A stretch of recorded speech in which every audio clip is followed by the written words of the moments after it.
Let it be a Nick and Jane, and let it be a Mr. Smith, a banker of Nick and Jane. They both keep their money in his bank. That's why we use the title Mr. Smith with respect. Nick really wants to buy, well, let's say Jane's bicycle, but he has no money. More precisely, he has money, but not enough, only $10, while Jane wants $100 for her precious bicycle. That's a problem. What should Nick do? Well, this bicycle is so desirable. He gives Jane his $10 as a deposit and asks plaintively not to sell the bike to anyone. He says that he will bring the rest of the money soon.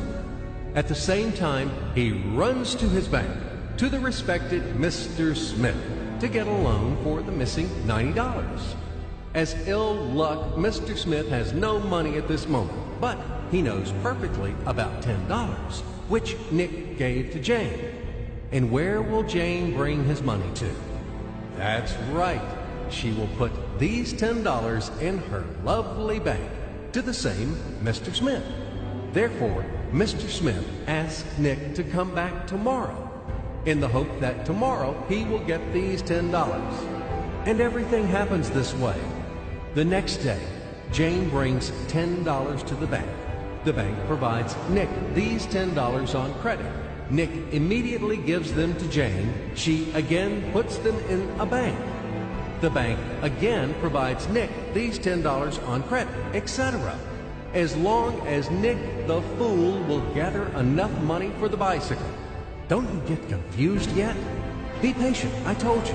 These demons have been trying to confuse you during 1,000 years. These damn economists and financiers. But anyway, we will figure everything out. So what do we have in the end? Nick finally got the bike from Jane. Wow! But at the same time, Nick owes $90 to the bank, Mr. Smith. And the bank, in its turn, owes $100 to Jane.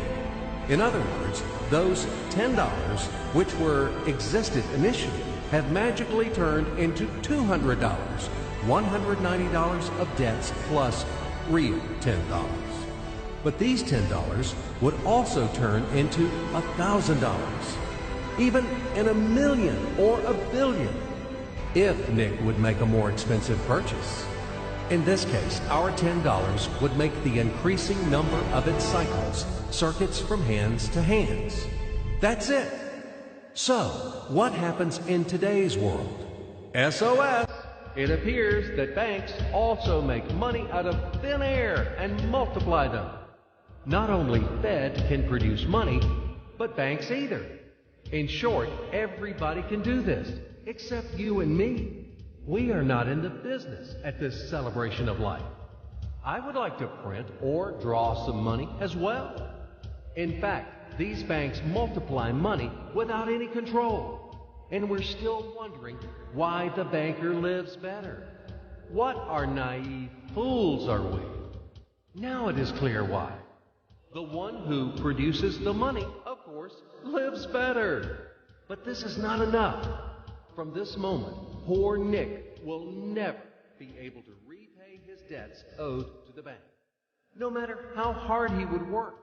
Silly Nick doesn't know it yet, that he's in slavery to the bank, in credit bondage forever, because those $90 which he owes to Mr. Smith do not exist in nature at all. Sly Mr. Smith made his money out of nothing. He created them out of thin air, just one click. And $10 turned into $200.